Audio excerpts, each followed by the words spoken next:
6년 전 뇌출혈과 뇌경색으로 언어 장애와 왼쪽 편마비 장애를 가지고 매일의 삶을 담아내는 리얼 인생 극장.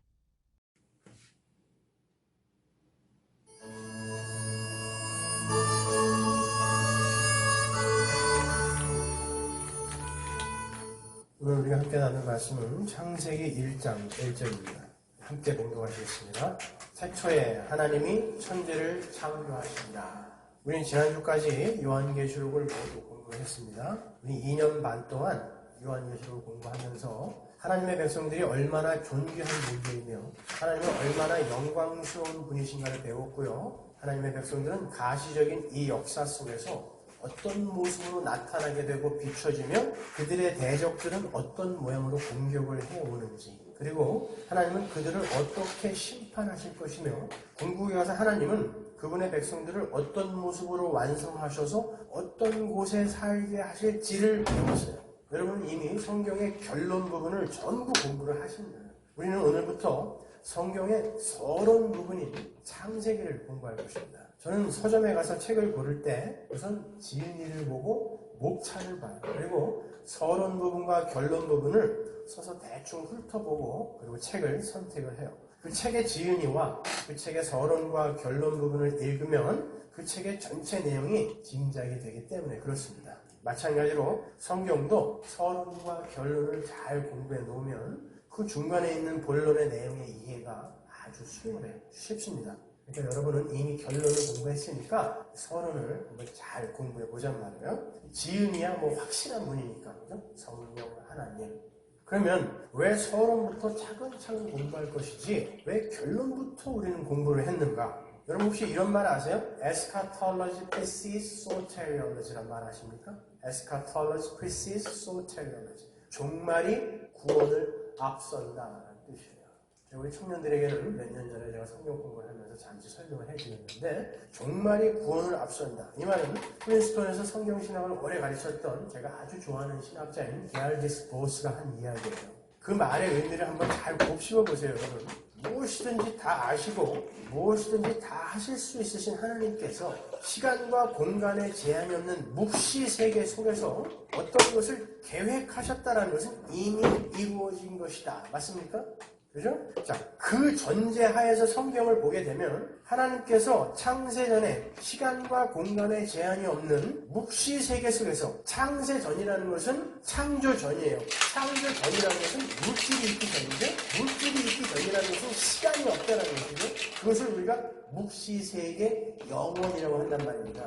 거기에서 하나님이 계획하셨단 말이에요. 그 묵시 세계 속에서 하나님이 창조를 계획하셨을 때에는 이미 요한계시록의 새하늘과 새 땅을 목적하시고 계획하신 것이죠.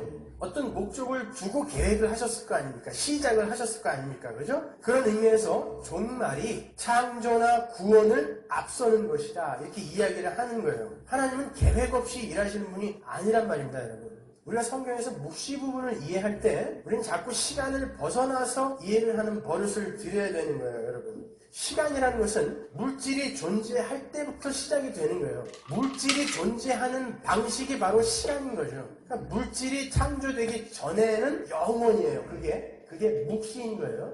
그런 개념을 여러분이 잘 알고 계셔야 돼요. 그러니까 요한계시록에 나오는 종말론, 그 에스카톨로지를 먼저 공부하고서 창세기의 그 초계론, 프로톨로지를 공부하는 것이 어떤 면에 있어서는 제대로 된 순서인 거예요. 하나님께서 어떠한 결과를 목적하시고 이 창조, 프로톨로지를 시작하셨는지를 공부하게 되면 창세기에서 말하고자 하는 그 창조의 목적의 이해가 훨씬 수월할 거 아닙니까? 일단 결론을 봤으니까, 아, 이래서 하나님은 이런 일을 시작하신 거구나 라를 알 수 있지 않아요? 그래서 우리가 창세기보다 요한계시록을 먼저 공부한 거예요. 그러니까 여러분은 창세기를 공부하시면서 여러분이 요한계시록에서 배운 이 역사와 우주의 종말과 하나님 나라의 완성이 어떻게 시작이 되었으며 어떻게 진행이 되어져 가는지를 배운 거예요. 그러니까 요한계시록을 모르고 창세기를 이해한다는 것은 말이 안 되는 거예요. 그리고 창세기를 모르고 요한계시록을 감동 있게 읽을 수가 없는 것입니다. 창세기와 요한계시록은 이렇게 밀접하게 연결이 되어 있는 거예요. 성경은 창세기의 그 벌거벗은 아담과 하와가 어떻게 그 요한계시록의 의의 흰옷을 입은 하나님의 백성으로 새롭게 창조가 되는지를 보여주는 거예요. 따라서 성경을 잘 보시면 창세기, 그 프로톨로지는 요한계시록, 그 에스카톨로지를 힌트하고 있고요. 이 에스카톨로지 요한계시록은 창세기, 프로톨로지를 완성하고 있는 구조로 기록되어 있는 거예요. 그게 성경인 것입니다. 모든 책들이 서론은 항상 이 결론을 힌트하고 있고 결론은 항상 이 앞서 이야기된 서론을 완성하고 있잖아요. 그게 책의 구조 아닙니까, 여러분? 중요한 거니까 몇 가지만 한번 비유해보고 넘어가려고요. 창세기 2장 9절, 여호와 하나님이 그 땅에서 보기에 아름답고 먹기에 좋은 나무가 나게 하시니 동산 가운데는 생명나무와 선악을 알게 하는 나무도 있더라. 강이 에덴에서 발원하여 동산을 적시고 여기서부터 갈라져 네 근원이 되었으니. 자, 프로톨로지 창세기의 에덴에 강과 생명나무가 나와요. 그리고 또 그 에덴은 금과 포마노와 보석과 이런 보석이 나오죠. 그죠? 에스카톨로지 계시록으로 가보자고요. 계시록 22장 1절, 또 저가 수정같이 맑은 생명수의 강을 내게 보이니 하나님과 및 어린 양의 보좌로부터 나서 길 가운데로 흐르더라. 강 좌우에 생명나무가 있어 12가지 실과를 맺히되 달마다 그 실과를 맺히고 그 나무 잎사귀들은 만국을 소송하기 위하여 있더라. 요한계시록의 이 에스카톨로지 이 부분을 힌트하고 있는 것이 바로 창세기 2장 9절 10절인 거예요. 그죠? 둘 다 똑같이 강과 생명나무가 등장하잖아요. 그러니까 프로톨로지는 에스카톨로지를 힌트하고 있고 에스카톨로지가 프로톨로지를 지금 완성하고 있는 거예요. 근데 서론에는 있고 결론에는 없는 무언가가 있죠. 여기. 선악과가 없잖아요. 결론에는. 그죠? 그러니까 선악과가 없는 probation is over. 그 시점으로 어떻게 가게 되는가를 보여주는 거예요. 그래서 창세기에서는 그 종말의 것을 힌트하고 있는 거예요. 이것이 어떻게 완성될 것인가를 보여주는 것이란 말입니다. 그리고 창세기에는 아담과 하와의 혼인 장면이 나오고 요한계시록에는 어린 양 예수 그리스도와 교회의 혼인이 나오죠. 창세기 2장 22절 보세요. 여호와 하나님이 아담에게서 취하신 그 갈빗대로 여자를 만드시고 그를 아담에게로 이끌어 오시니 아담이 가로되 이는 내 뼈 중에 뼈요 살 중에 살이라. 이것을 남자에게서 취하였은즉 여자라 칭하리라 하니라. 이러므로 남자가 부모를 떠나 그 아내와 연합하여 둘이 한 몸을 이룰지로다. 아담과 그 아내 두 사람이 벌거벗었으나 부끄러워 아니하리라. 아담과 하와의 결혼 장면이에요. 그런데 24절을 보시면 아담과 하와의 결혼을 남자가 부모를 떠나 그 아내와 연합하여 둘이 한 몸을 이루는 것이라고 표현을 해요. 그럼 잘 생각해 보세요. 아담이 부모가 있나요? 아담은 최초의 인간이에요. 흙으로 지어진 최초의 인간. 그럼 이게 무슨 말인 거예요, 도대체? 이 창세기의 혼인 장면은 단순히 아담과 하와의 혼인 장면을 묘사해 놓은 게 아니다라는 뜻이에요, 그거는. 단순히 아담과 하와의 혼인 장면을 묘사해 놓은 게 아니라 하늘 아버지를 떠나서 부모를 떠나서 이 땅에 내려오셔서 신부인 교회와 혼인을 하셔서 그들과 하나로 연합이 되시는 예수, 그리고 세상의 끝날에 하나님의 백성들과 온전히 하나가 되는 어린 양의 혼인잔치의 완성을 이루실 예수 그리스도를 미리 힌트하고 있는 거란 말입니다. 그게 결혼이라면 그러면 우리의 결혼 생활은 어떤 것이어야 되죠? 잘 생각해 보세요. 그게 결혼인 거예요. 그렇기 때문에 하나님께서 천국에는 있지도 않는 부부관계라는 것을 이 땅에 허락해 놓은 것이에요. 우리는 결혼생활, 부부생활을 통해서 바로 그 원리를 경험하는 거예요. 특히 남자들 말 안 듣고 순종 안 하고 대드는 아내를 보면서 야 미쳤지 어떻게 저런 걸 만났을까 이러시면 안 되는 거죠. 거기에서 이 복음의 원리, 나의 희생과 나의 봉사와 나의 사랑으로 그 개차반 같은 아내가 희생과 봉사의 삶을 살 수 있는 자로 변해가는 것을 보는 거예요. 경험하는 거예요. 그게 복음을 경험하는 가정생활인 거예요. 그게 결혼생활인 것입니다. 그런 면에 있어서는 저는 참 불행한 거예요. 우리 집사람은 너무 말을 잘 들어갖고 복음을 경험할 수가 없어요. 그냥 뭐 하고 싶은 걸 먼저 알아서 다 해주니까 본인이 왜 이렇게 웃죠? 그리고 25절을 보시면 아담과 하와가 벌거벗었다라는 것을 일부러 기록을 하고 있어요. 자, 이게 프로톨로지예요. 에스카톨로지 한번 가보자고요. 계시록 19장 7절 우리가 즐거워하고 크게 기뻐하여 그에게 영광을 돌리세요. 어린 양의 혼인계약이 이르렀고 그 아내가 예배하였으니 그에게 허락하사 빛나고 깨끗한 생화포를 입게 하셨은즉 이 생화포는 성도들의 옳은 행실이로다 하더라. 천사가 내게 말하기를 기록하라. 어린 양의 혼인잔치에 처음을 입은 자들이 복이 있도다 하고 또 내게 말하되 이것은 하나님의 참되신 말씀이라 하기로. 어린 양과 교회의 혼인 장면인데요. 여기에 보면 어린 양과 교회가 혼인을 하는 있는데 그들은 벌거벗은 것이 아니라 뭘 입고 있죠? 빛나고 깨끗한 세마포를 입고 있단 말이에요. 벌거벗은 아담과 하와에게 그 빛나고 깨끗한 세마포를 어떻게 입히신가를 보여주는 게 성경이란 말이에요. 그래서 미리 창세기에서 이 에스카톨로지를 힌트하고 있는 것입니다. 벌거벗은 아담과 하와가 결혼하는 장면이 거기 나오는 것입니다. 이렇게 창세기와 요한계시록은 아주 긴밀하고 밀접하게 연결이 되어 있는 책이에요. 아무쪼록 여러분이 이 창세기를 잘 공부하셔서 하나님께서 계시하신 그 하나님과 하늘의 비밀을 더욱 깊이 이해하는 데 큰 도움이 되시기를 바랍니다. 이미 결론을 공부했으니까 창세기는 보기보다 쉬운 책이 아니에요. 그러나 창세기는 연구를 하면 할수록 아주 깊은 맛이 있는 책이에요. 사실 제가 신학을 공부하면서 가장 관심을 갖고 재미있게 공부했던 책이 바로 창세기예요. 그리고 더 많이 공부하고 싶고 더 많이 알고 싶은 궁금증을 일으킨 책도 바로 창세기였어요. 그래서 제가 여러분에게 창세기를 설교하기 위해서 1년 전부터 준비를 했는데 그때부터 이 창세기를 어떻게 하면 더 쉽게, 더 깊이, 더 풍성하게 설명을 할 수 있을까 고민을 하면서 한 20여 종이 넘는 논문과 책들을 쭉 읽어왔어요. 여태까지 제가 알았던 그 창세기의 내용이 참 많이 잘못되어 있었다는 것을 제가 이번에 또 알았어요. 아무쪼록 여러분도 이 창세기를 공부하시면서 창세기가 이런 거구나 라고 그렇게 무릎을 치시는 그런 순간이 많았으면 좋겠습니다. 기대가 되시죠? 지금부터 출발하겠습니다. 자, 창세기의 히브리어 책명은 베레시트예요. 베레시트라는 것은 in the beginning, 태초에 라는 말이에요. 원래 히브리 성경은 항상 맨 앞에 단어를 그냥 제목으로 써요. 그래서 히브리어 성경 창세기 제목은 베레시트. 우리가 사용하는 이 창세기 제목 제네시스는 그 LXX 70인역에서 기원된 제목이에요. 그리고 여러분이 아시다시피 이 창세기의 저자는 모세예요. 여러 가지 설이 있지만 모세가 맞는 것 같아요. 그래서 루터는 이 창세기를 모세의 첫 번째 책 Das erste Buch Mose 이렇게 불렀어요. 누가복음 24장 44절 보세요. 또 이르시되 내가 너희와 함께 있을 때에 너희에게 말한 바 곧 모세의 율법과 선지자의 글과 시편의 나를 가리켜 기록된 모든 것이 이루어져야 하리라 한 말이 이것이라 하시고 주님께서 하신 말씀이거든요. 그래서 모세의 율법, 노모스는 law, 법이라는 뜻도 있어요. 그렇지만 여기서는 모세의 책이라는 뜻으로 쓰인 거예요.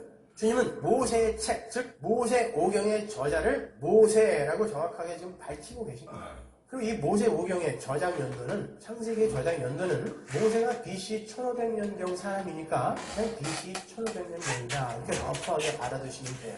이 창세기의 구체적인 내용을 보면요. 창세기에는 우주 만물의 기원, 그리고 인간의 기원, 그리고 결혼과 가정의 기원, 죄와 죽음의 기원, 구원의 기원, 정부와 민족의 기원, 그리고 이스라엘 역사의 기원, 그리고 이신칭의와 하나님의 주권적 선택 등이 기록되어 있어요. 그러니까 창세기는 실로 모든 성경의 뿌리라고 할 수 있는 아주 중요한 책입니다. 이 창세기는 크게 두 부분으로 나눌 수 있어요. 그 첫 번째 부분이 1장부터 11장까지고 두 번째 부분이 12장부터 50장까지인데요. 첫 번째 부분이 1장부터 11장까지에서는 하나님의 창조, 사단의 등장과 사람의 타락, 하나님의 구원의 약속과 그 약속의 전개 등을 내용으로 하는 태초의 역사부터 아브라함을 부르시기 전까지의 세계의 역사가 기록되어 있는 부분이고요. 두 번째 부분인 12장부터 50장까지에서는 하나님께서 아브라함을 부르신 때로부터 이스라엘 족속의 애굽 체류 때까지의 역사를 통해서 하나님의 구원의 역사가 어떻게 전개되어져 가는가, 그 본격적인 구원의 역사의 전개를 그림으로 이렇게 보여주고 있는 거예요.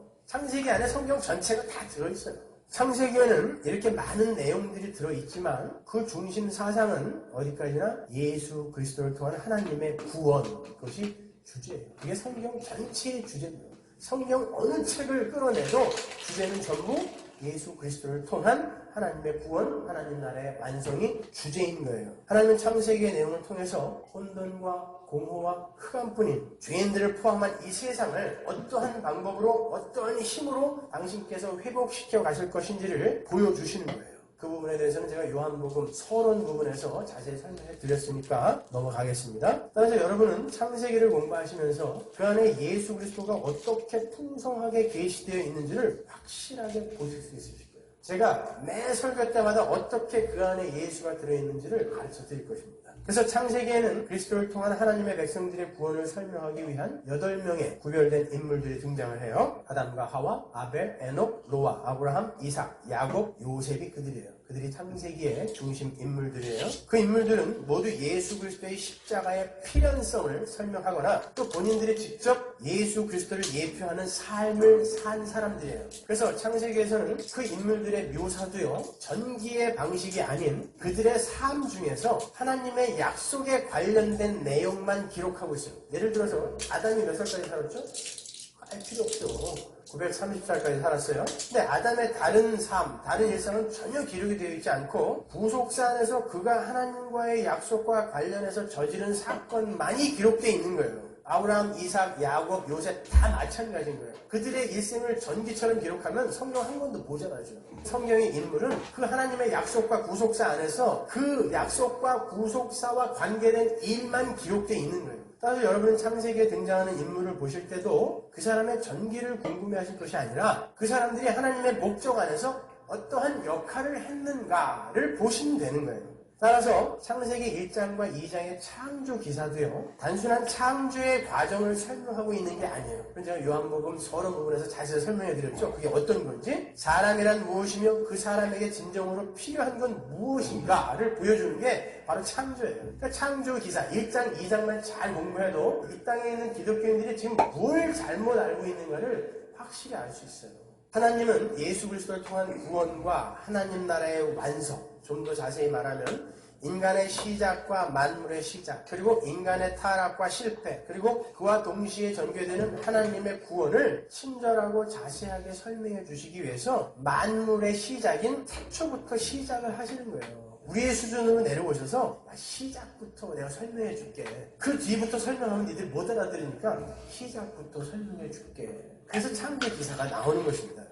그러니까 여러분은 창세기를 통해서 지구의 나이가 몇 살인지, 지구가 만들어진 과정이 어땠는지, 이런 고고학적이며 역사적인 객관적인 정보나 지식을 탐구하실 것이 아니라 그 창조 뒤에 그 묵시 속에서 흐르고 있는 하나님의 영원하신 목적과 뜻을 발견해야 되는 거예요. 그게 성경을 읽는 방법입니다, 여러분. 그러니까 여러분이 복음의 틀을 확실히 갖고 계셔야죠. 그래야 창세기를 읽으면서 이게 이런 부분이구나, 이런 내용이구나를 알 수 있는 거예요. 이렇게 한번 생각해 보세요. 여러분, 모세가 이 창세기를 비롯한 모세오경을 누구에게 읽히기 위해서 썼을까요? 1차 수신자가 누구예요? 애국을 나온 이스라엘 백성이죠. 그들이 이 모세오경의 1차 수신자예요. 모세는 애굽에서 나온 이스라엘 백성들에게 하나님은 도대체 어떤 분이시기에 그 강대국 애굽을 치시고 이스라엘을 구원하실 수 있으셨는가? 하나님은 어떤 분이시기에 족장들에게 미리 약속을 하시고 그 약속하신 것을 그대로 이루어 주셨을까? 하나님은 도대체 어떤 분이시기에 이스라엘 백성을 구원하셨을 뿐만 아니라 계명을 주시면서 거룩을 요구하시는가? 그리고 이스라엘 민족은 다른 민족과 무엇이 다른가? 이런 것들을 설명하기 위해서 창조 기사, 그리고 이 창세기가 기록이 되어 있는 거예요. 그리고 서두의 창조 기사도 하나님은 누구시며 천지 만물은 어떻게 존재하게 되었는지를 보여주면서 하나님의 하나님 되심, 하나님의 크심을 보여주는 것이지, 단순히 어떤 게 먼저 창조됐고 어떤 방법으로 창조됐고 이런 인포메이션을 전달하는 게 아니란 말입니다, 여러분. 이스라엘이 애굽에서 나오기는 했지만 400년 동안 애굽에 살면서 애굽의 우상들을 섬겼어요. 애굽의 우상에는 해, 달, 별, 강, 심지어 뱀 이런 것이 다 우상이었거든요. 모세는 창세기의 창조 기사를 통해서 지금 너희들이 섬기고 있는 그런 것들은 너희들이 섬겨야 하는 신이 아니라 하나님이 너희들에게 다스리라고 줬던 것들이야. 그리고 하나님이 만드신 것들이야. 그러니까 이 땅에서 경배 받으실 분, 예배 받으실 분은, 섬김을 받으실 분은 하나님 한 분밖에 없어를 보여주는 게 창세기 1장 2장의 창조 기사인 거예요. 이것을 오늘날 우리에게 영적으로 한번 적용을 해보자고요. 우리 성도들은 이 창세기를 읽으면서 하나님은 어떤 분이시기에 그 마귀의 세력을 무장해제시키시고 우리를 나를 구원하실 수 있으셨을까? 이걸 여러분 창세기에서 배우셔야 돼요. 하나님은 도대체 어떤 분이시기에 이렇게 태초부터 약속해 놓으신 것들을 완벽하게 이런 과정을 통해서 이루어내셨을까? 하나님 도대체 어떤 분이시기에 우리 성도들을 구원하시고 우리에게 하나님의 말씀에 순종하는 거룩한 삶을 살라고 요구하는 것일까? 그 순종의 당위성, 필연성도 여러분 거기서 읽으셔야 되고 구원받은 우리 성도들은 선택받지 못한 다른 사람들과 도대체 뭐가 다른 걸까? 다른 뭐가 달라요? 개뿔이나 다른 거 아무것도 없어요. 이스라엘 백성들이 애굽에서 나와서 광야에서 얼마나 하나님에 대해서 원망하고 아각거리며 블레임을 했습니까? 다른 건 전혀 없어요. 근데 하나님이 선택하셔서 끌고 나오신 거예요. 아브라함이 뭐가 잘났어요? 마누라를 2번씩이나 팔아먹은 그 인간이. 근데 하나님이 찾아오시는 것이죠. 그러니까 그것을 오늘날 우리에게 적용하면 구원은 이런 거구나, 믿음은 이런 거구나를 거기서 확실하게 우리는 읽을 수 있는 것입니다. 그리고 우리 성도들이 힘을 삼고 의지하고 순종해야 할 분은 오직 하나님 한 분이구나 라는 것을 우리는 창세기를 통해서 알 수 있는 거예요. 제가 보기엔 신론이 가장 완벽하게 기록되어 있는 게 바로 이 창세기인 것 같아요. 이 중에도 아직 예수를 믿는다, 하나님을 믿는다고 하면서 자기의 주목을 믿거나 자기의 힘을 믿거나 세상 것들을 힘으로 여기면서 살고 있는 사람들이 분명히 있다고요. 온통 교회들에서 그렇게 가르치고 있으니까 그거 아니다라는 거 창세기 보면서 여러분은 완전히 깰 수 있을 거예요. 그래서 이 창세기는 하나님의 선택 안에 들어있는 하나님의 백성들만 이해할 수 있어요. 절대 하나님의 영이 없는 자들이 과학적으로 이지적으로 이해할 수 있는 책이 아닌 거예요. 과학자들이 가장 많이 공격하는 책이 바로 이 창세기거든요. 걔네들이 뭘 몰라서 그런 거예요. 과학과 합리와 이지로 이걸 해석하려고 하니까. 이건 산자들에게만 준 책이라니까요. 하나님의 백성들에게만 준 책이라니까요. 창세기를 잘 보시면 하나님께서 처음부터 산자와 죽은 자를 가르고 계신 걸 볼 수 있어요. 하나님은 오직 하나님의 택한 자들에 관해서만 관심을 갖고 계세요. 수많은 열왕과 족장들이 있는데 하나님은 아브라함만 쫓아다니면서 아브라함만 보시죠. 다른 왕, 다른 족장들 나오는 거 보셨어요? 하나님은 산자에 관해서만 관심을 갖고 있어요. 그래서 하나님은 아벨과 에녹 같은 그런 산자들, 다른 말로 하나님의 라인인 인물들의 나이는 기록하는데 가인의 후손들의 나이는 기록하지 않아요. 가인의 후손들의 나이, 성경에 기록된 거 보셨습니까? 그 말은 하나님은 하나님의 선택 밖의 인물은 처음부터 죽은 자로 취급하신다는 것입니다. 그들은 절대 이 성경을 이해할 수 없는 거예요. 중간 정리를 하자면 창세기는 창조의 기사가 적힌 과학책도 아니고 역사책도 아니며 위인전도 아니에요. 창세기는 오직 예수 그리스도에 의해서 주어지게 될 생명의 필요성에 관해서만 설명하고 있는 책인 것입니다. 그래서 독자들로 하여금 이 책을 통해 그리스도 안에서 참 생명의 회복을 약속하신 그 하나님의 약속을 믿고 순종할 수 있도록, 하나님은 이렇게 약속을 이행하시는 분이구나, 이렇게 그냥 홀로 끌고 가시는 분이구나, 이걸 배우면서 그 하나님께 순종할 수 있도록, 하나님을 믿을 수 있도록 하나님의 택한 자들에게 하나님이 하나님의 생명을 심어서 어떻게 하나님의 아들들로 회복시켜 가시는지를 그림으로 이렇게 보여주시는 책이 창세기인 거예요. 지금까지 우리는 창세기의 거시적이며 개괄적인 내용에 관해서 살펴봤어요. 이제 좀 더 세밀하고 구체적인 내용으로 한번 들어가 보도록 하겠습니다. 여러분이 오늘 보면 태초에 하나님이 천지를 창조하시니라 해서 보시는 것처럼 천지 만물은 창조된 거예요. 맞습니까? 이거 믿으시면 된 거예요. 사실 이 성경 전체는 창세기 1장 1절을 주석하고 있는 거예요. 이걸 믿으시면 되는 거예요. 이상하게 믿겨져. 보지도 않았는데 이게 믿겨져. 그게 하나님의 백성인 거예요. 근데 여러분은 학교에 다니실 때 모두 진화론을 공부하셨을 거예요. 그래서 창조를 믿는다고 하면서도 삶은 여전히 진화론적 사고를 바탕으로 사시는 분들이 많이 있어요. 이게 문제예요. 그 사람들은 창조를 믿는 게 아닌 거예요. 난 안 믿고 있는데 믿고 있다라고 지금 착각하고 있는 거예요. 그걸 깨겠다는 거예요, 제가요. 창세기에서. 부디 여러분이 이 창세기를 공부하시면서 그 진화론적 사고방식과 진화론적 삶을 모두 깨실 수 있길 바랍니다. 진화론은 초월을 부정하고 유물론적 이해로 세상을 바라보는 거예요. 그게 진화론적 삶이에요. 생활 방식인 거예요. 이 세상이 전부인 것으로 알고 이 세상 것들을 여전히 추구하는 거. 그게 진화론적 삶이라니까요. 다른 게 아니라 창세기는 창조로 그 진화론적 유물론적 삶을 깨버리는 책인 거예요. 예를 하나 들어드릴까요? 창세기에서 유명한 사건, 야곱의 씨름 사건이죠. 약복강가의 사건. 거기서 하나님이 오셔서 야곱과 씨름을 하세요. 나중에 자세히 설명해 드리겠지만. 근데 하나님이 못 이겨요. 이게 어떻게 된 것입니까? 그건 인간의 욕심, 탐욕, 죄는 하나님마저도 이기려고 하는 힘이 있다는 것입니다. 우리 인간은 그렇다는 거예요. 그 인간을 하나님은 죽여버릴 수밖에 없다는 것이 약복강가의 사건이에요. 환도뼈라는 것은 정확히 어딘지 몰라요. 사실은 골반뼈라고 하지만 아니에요. 좀 더 정확히 우리가 번역하면 생식기예요. 그거는요. 인간의 모든 힘의 근원, 그걸 부셔버리는 것입니다. 죽이는 거예요. 전인, 전 존재를 상징하는 거였거든요. 환도뼈라는 단어가.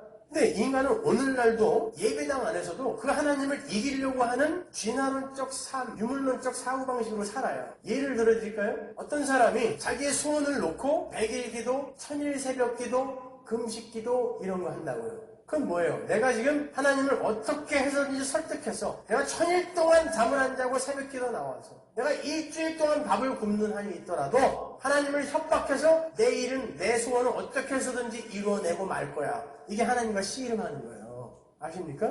그 인간의 죄라니까요. 그거는요. 하나님은 거기에다 대놓고 환도뼈를 치시면 죽여버리는 것입니다. 창조가 진화론적 사고방식, 유물론적 삶 부셔버리는 거예요. 이게 창세기인 거예요. 창세기 내내 그 이야기가 기록되어 있는 것입니다.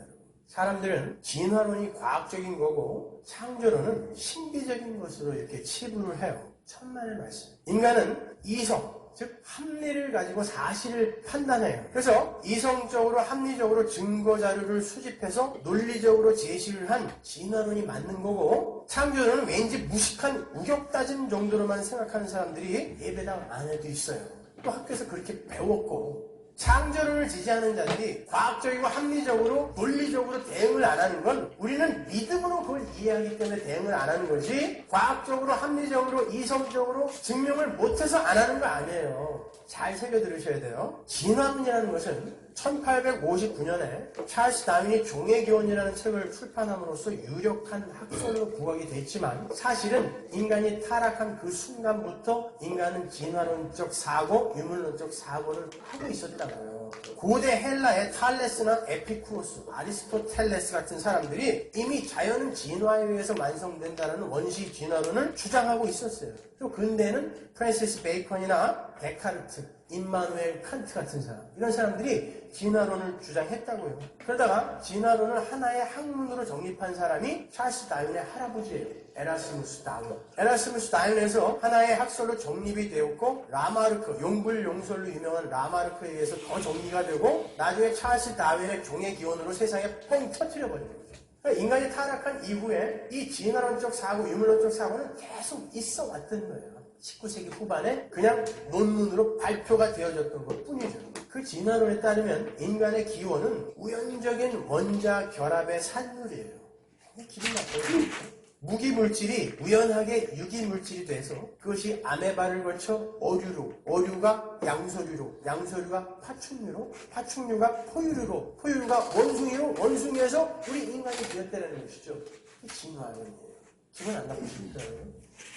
여러분은 생명도 없는 무기물질에서 탄생이 된 거라는 거예요. 그러니까 진화론에 의하면 지금 지구상에 존재하는 200만 종이 넘는, 여기서 종이라는 것은 종속, 과목, 강문계에서 그 종을 이야기하는 거예요. 200만 가지가 아니라는 거예요. 200만 종이 넘는 이 지구상의 그 생물들, 수많은 생물들은 처음부터 특이한 형태를 따라 종류대로 창조가 된 게 아니라 하나의 공통된 조상으로부터 진화된 후손이 되는 거예요. 그렇잖아요. 따지고 올라가 보면 무기물질부터 다 나온 거니까 모든 건 한 조상으로부터 왔다라는 결론이 도출되는 거죠. 그리고 이 진화론에 따르면 존재라는 것은 수소 원자에서 시작돼서 수십억 년의 오랜 기간 동안 서서히 진화되어서 오늘날에 이른 것이기 때문에 앞으로도 이 생물은 어떤 모습으로 변화가 될지 모르는 거예요. 우리 인간도 이제 어떻게 바뀔지 모르는 거예요. 이걸 진짜 믿으시는 거예요, 여러분?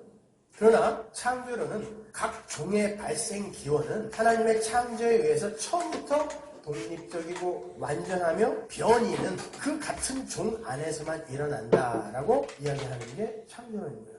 변이라는 거. 같은 종 안에서도 이렇게 다르잖아요. 그죠? 이런 건 있을 수 있다는 것이죠. 같은 종 안에서. 그러나 종에서 종으로, 어류에서 포유류로, 파충류에서 포유류로 이렇게 종에서 종으로 바뀌는 대진화는 인정하지 않는 거예요. 간혹 그런 게 나타나면 영화 괴물에서 나온 것처럼 걔는 어류도 아니고 파충류도 아니고 다리도 있고 아가미도 있고 막 그러잖아요. 그걸 괴물이라고 하는 거예요. 그런 건 있을 수 없다는 거예요. 가끔 돌연변이로는 존재할 수 있지만 그런 거는 없다. 이것이 바로 창조론이에요. 실제로 1980년에 시카고에서 세계 진화론자 학회가 있었는데 그들이 어떤 결론을 내렸냐면 이 소진화, 작은 진화의 증거가 대진화, 종에서 종으로 진화한다는 이 대진화의 증거는 될 수 없다라고 본인들 스스로, 세계적인 진화론 학자들이 본인들 스스로 내린 결론인 거예요. 그런데 그 밑에서 고등학교, 중학교 교과서에서 생물 시간의 진화론 배운 그냥 이 어리석은 중생들만 진화론이 맞겠거니 이러고 있다니까요.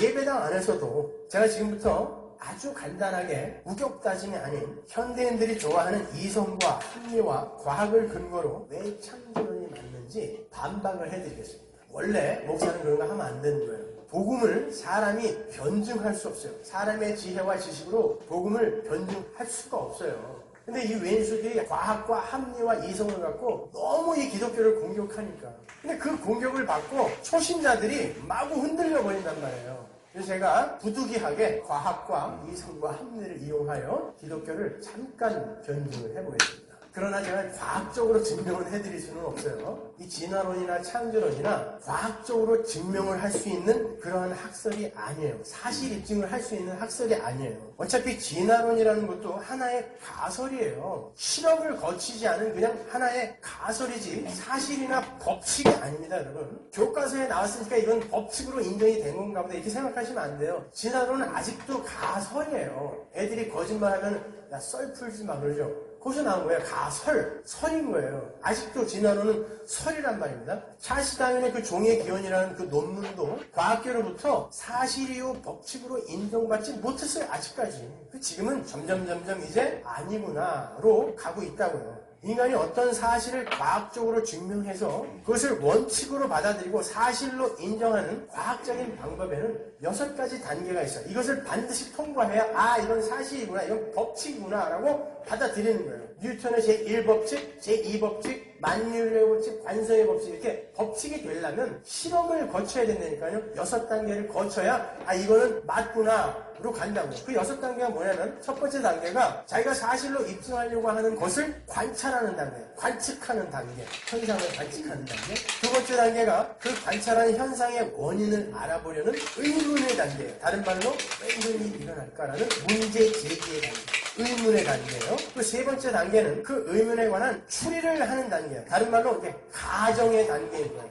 이거는 요로 해서 이렇게 되는 것 같다라고 추리하고 가정하는 단계예요. 그러니까 과학도 결국에는 의문과 추리와 가정에서 출발하는 거예요. 네 번째 단계가 그 가정을 이런 것이겠구나라는 것을 이론화하는 단계예요. 그리고 다섯 번째 단계가 그 이론화된 그 가정이 사실인지의 여부를 알아보기 위해서 이제 실험을 하는 실험의 단계예요. 그렇게 같은 실험을 여러 번 반복해서 누가 언제 어디서 해도 똑같은 결과를 얻게 되면 그 이론은 비로소 과학적 사실이나 법칙으로 인정이 되는 거예요. 그러니까 어떤 것이 과학적 사실이나 법칙으로 인정되기 위해서는 반드시 이 실험의 단계까지 통과를 해야 되는데 진화론이나 창조론 모두 이 학설은 모두 이 네 번째 단계 그 이론을 이론화한 데까지만 가능하지 실험을 할 수 없는 학설이란 말이죠.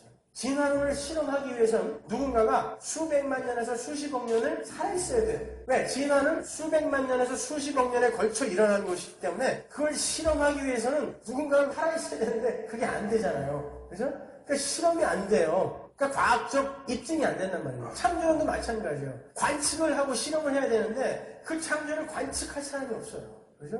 그렇기 때문에 창조론이나 진화론은 과학적 입증이 안 돼요. 사실 입증이 안 돼요. 그러면 제가 어떻게 과학과 합리와 이성을 갖고 이 창조론을 옹호하려고 하는가 하면 이미 과학적 증명 방법인 6단계를 모두 통과해서 사실이나 법칙으로 인정된 것들이 있잖아요. 그것들을 한번 이용을 해서 왜 창조론이 맞을 수밖에 없는가를 제가 반박을 해보겠다는 것이죠.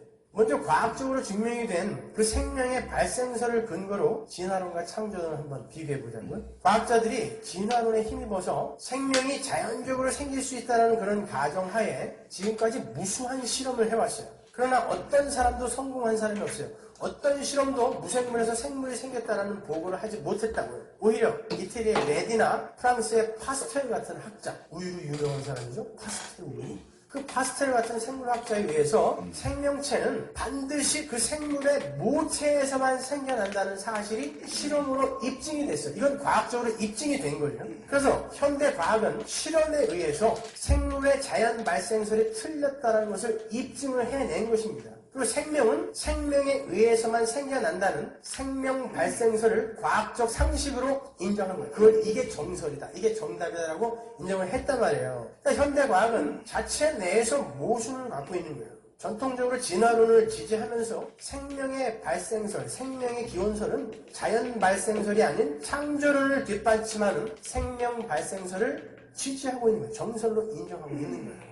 진화론자들은 우주에 존재하던 무기물질이 어떤 화학작용에 의해서 아미노산이 되었고 그 아미노산이 생명체를 이루는 단백질이 되었다고 주장을 하죠. 그러나 아미노산이 단백질이 되기 위해서는요, 수많은 아미노산이 규칙적이고 질서 있게 아주 정돈되어 배열이 되어 있어야 단백질이 될 수 있는 거예요. 단백질은요, 20종류의 아미노산 500개 이상이 규칙적으로 순서적으로 일정하게 그리고 또 일정한 각도로 이렇게 접혀서 연결이 돼야 돼요. 그래야 비로소 단백질의 기능을 할 수 있어요. 근데 그렇게 복잡한 단백질이 2800종, 2800개가 아니라 2800종이 모여서 겨우 만들 수 있는 게 대장균 같은 단세포 박테리아예요. 겨우 만들 수 있는 게. 근데 생물이 우연히 발생할 수 있단 말입니까, 여러분? 과학자들은 고도의 지적인 존재가 개입해서 아미노산을 규칙적이고 질서 있게 배열을 하고 일정한 각도로 꺾어놓지 않으면 아미노산이 저절로 단백질이 될 수 있는 확률을 10의 2만 승분의 1이다라고 이야기하고 있어요. 여러분 확률 배웠죠, 수학 시간에. 10의 50승분의 1 이하면 0이에요. 그것이 일어날 수 있는 확률은 0. 그럼 10의 2만 승분의 1은 뭐예요? 0이죠, 그건. 일어날 수 없는 거예요. 그러니까 과학이 생명의 자연 발생설은 도저히 불가능한 것이다 라고 스스로 증명하고 있는 것입니다. 아울러 생물의 그 재생산 체계, DNA 있잖아요. 이것 또한 자연적으로 만들어질 수 없는 아주 정교한 창조입니다. 유전 물질인 그 DNA도 뉴클레오티드라고 하죠. 그것으로 아주 정교하게 배열되어 있고 순서적으로 진열이 되어 있어요. 그 누군가가 어떻게 어떤 기술로 이렇게 배열을 했을까? 인간들이 아무리 연구를 해도 그거를 인간들이 재현해낼 수가 없어요. 그러니까 그런 것들을 연구하고 공부하고 연구하고 하면 할수록 이건 어떤 고도의 지적인 존재의 계획이 아니면 이렇게 우연히 일어날 수가 없는 것이구나만 밝혀진다니까요. 그래서 미국의 그 유명한 과학자인 W.F. 브루스는 이렇게 이야기를 했어요. 진정한 과학자 치고 무신론자가 있다면 그는 과학자가 아니든지 정신병자이다. 과학자들이 인간의 단백질이나 DNA, 세포 등을 연구하면 할수록 생명이라는 것은 고도의 지적인 존재의 개입이 없이는 절대 우연히 발생할 수도 없을 뿐만 아니라 지구상에서 가장 명석한 두뇌를 가진 인간 1만 명을 모아도 그러한 생명 발생의 실험은 성공할 수 없다는 것을 발견할 뿐이다. 이렇게 이야기를 했어요. 과학자들이, 세계적으로 유명한 과학자들이 그렇게 항복했단 말입니다. 이렇게 과학에 의해서 증명이 된 생명 발생설이 뭐라고 했어요? 생명은 항상 모체인 생명으로부터만 탄생될 수 있다. 이게 생명 발생설이라고 했어요. 그러면 어떠한 생명은 항상 그 선대의 생명체로부터 나왔다는 것인데 그럼 계속 올라가서 그 맨 처음에 있는 생명체는 어떻게 생긴 거예요? 그게 창조인 것입니다. 제가 고등학교 1학년 때 학도국단 문예부장을 했었는데 문예부장을 하면서 선생님들이 특별활동 서클을 만들으라고 했어요. 그래서 이것저것 만들면서 제가 만드는 게 중창단하고 종교반이라는 거였어요. 종교반은 말이 종교반이지 기독 학생들이 모여서 찬양하고 문화예방 같은 거 하고 기도하고 이런 이제 서클이었어요. 특별활동. 제가 이제 처음 만들었으니까 제가 초대 회장이 됐죠. 그러니까 사람들이 제가 굉장히 신앙이 좋은 사람으로 이렇게 평가하고 있었다고요. 고등학교 1학년 생물 시간이었는데 그 생물 선생님이 진화론에 대해서 아주 입에 침을 튀기면서 설명을 해주고 있었어요. 저는 평소에 아이들한테 창조론이 맞다고 수없이 이야기하고 있었거든요. 근데 종교반 반장이 가만히 있을 수 없잖아요. 가뜩이나 그 생물 선생을 제가 미워하고 있었는데 제가 좋아하는 음악 선생하고 결혼해갖고 가뜩이나 미워하고 있었는데 진화론에 대해서 입에 침을 튀기면서 막 이야기를 하고 있는 거예요. 제가 질문을 했어요. 선생님, 인간의 조상은 누굽니까? 원숭이라니까. 그러는 거예요. 그 원숭이의 조상은 누구예요? 포유류의 조상은 누구예요? 파충류예요. 파충류의 조상은 양서류. 양서류의 조상은 어류. 어류의 조상은요? 아메바. 그때부터 목소리가 커지더라고요. 아메바 되니까. 그럼 아메바는 어디서 생겼어요? 유기물질에서 생겼다니까. 유기물질은 어떻게 생겼어요? 무기물질에서 생겼다니까. 그럼 그 무기물질은 어디서 왔어요? 그랬더니 원래 있었어 임마 그러더라고요. 어떻게 원래 있을 수가 있냐? 그건 어디서 나왔을 거 아니냐? 근데 나중에는 저 외계에서 왔대요. 이게 진화론의 한계인 거예요. 이걸 믿으신다고요, 여러분. 진화론을 파고 들어가 보면 너무 학점이 많아요. 백보양보해서 진화론의 그 생명의 기원 부분이 맞다고 한번 해보자고요. 실제로 수소의 강력한 고흡과 고온을 이게 헬륨이 되거든요. 됐다고 해보자고요. 그럼 그 외부에서 강해진 강력한 에너지와 힘이 뭐냐고요. 그건 뭐예요? 어디서 나온 거예요, 그거는? 그게 하나님의 말씀의 능력이라니까요. 성경을 알면 이렇게 쉽게 풀어지는 것을 너무나 안타까워요. 그들의 무기가. 그들은 우리 보고 무식하다고 그러지만 무적다짐이고 무조건 무기는 인간들이라고 그러지만 참 불쌍해요. 즐거운 학창시절로 돌아가고 있어요. 물리 시간으로 가보자고요. 연력학의 법칙을 갖고 제가 참조를 한번 공부해볼게요. 연력학의 법칙이 뭐죠? 연력학 제1법칙이 뭐예요? 공부도 되게 안 하셨네요. 에너지 보존의 법칙이잖아요. 제가 이 설교를 준비하면서 고등학교 물리책까지 뒤져봐야 되니 이거? 에너지 보존의 법칙이잖아요. 그죠? 그 에너지 보존의 법칙이라는 것은 에너지는 자연적으로 생성될 수도 없고 또한 소멸될 수도 없는 것을 뜻하는 거예요. 그 말은 에너지의 형태는 변할 수 있지만 그 에너지의 총량은 항상 불변하다는 것을 이야기하는 거예요. 예를 들어서 나무를 불에 태우면 그 나무가 재가 되고 연기가 돼서 소멸되어지는 것 같잖아요? 아니라는 거예요. 그 나무는 불에 타면서 재가 되고 연기가 되지만 에너지로 화하는 거예요. 변하는 거죠. 그래서 이 재와 연기와 에너지를 다시 모아서 어떤 창조적인 힘을 가하면 그게 다시 나무로 될 수 있다는 것이죠. 이게 과학으로 증명된 연력학 제1법칙 에너지 보존 법칙인 거예요. 거기서 원자탄이 나온 거잖아요. 핵이 분열되면서 나오는 그 강력한 에너지, 그것을 이용한 게 원자탄 아닙니까? 그러니까 연력학 제1법칙에 의하면 이 물질 자체가 곧 에너지인 거예요. 그렇죠? 물질이 어떻게 되든 하여튼 에너지는 이 물질만큼 에너지가 있는 거예요. 에너지 보존의 법칙이니까. 이게 과학의 법칙이란 말입니다. 근데 단세포 생물이 다세포 생물이 되고 다세포 생물이 더 진화해서 뭐 어류가 되고 양서류가 되고 이런 것은 이 연력학 제1법칙에 어긋난단 말이에요. 에너지 보존의 법칙에 어긋난단 말입니다. 어떤 물질이 커지고 진화한다는 것은 에너지가 늘어난다는 말이거든요. 그건 과학적으로 안 맞는 거예요. 그러면 그들이 이렇게 물어보겠죠. 그럼 니네는 무에서 만물이 생겼다고 하는데 그건 어떻게 증명할래? 그럼 뭐라고 대답하시겠어요? 그게 바로 하나님의 힘이야. 하나님의 능력, 힘, 말씀의 능력, 에너지가 강력하게 개입이 되어서 물질이 생기는 것입니다. 그러니까 하나님을 알지 못하고 성경을 알지 못하고 과학조차도 우리는 이해할 수가 없어요. 풀 수가 없는 거예요. 하나님의 힘이 에너지로, 힘으로 작용하는 거예요. 그게 창조론입니다, 여러분. 더 과학적인 거예요. 연력학 제2법칙도 있어요. 그 2법칙은 자연적으로 발생하는 모든 현상은 그 에너지를 가장 낮은 상태로 유지하는 쪽으로 진행한다는 법칙이에요. 예를 들어서 돌아가는 팽이가 계속 돌아가려면 밖으로부터 팽이체라는 운동 에너지가 계속 공급이 돼야 되잖아요. 근데 이 운동 에너지가 끊기면 어떻게 됩니까? 이 운동 에너지가 마찰 에너지로 바뀌고 나중에는 가장 안정된 상태인 부어버리는 상태, 죽어버린다고요. 그 상태로 가는 거예요. 이게 자연의 법칙입니다, 여러분. 과학 법칙, 그죠?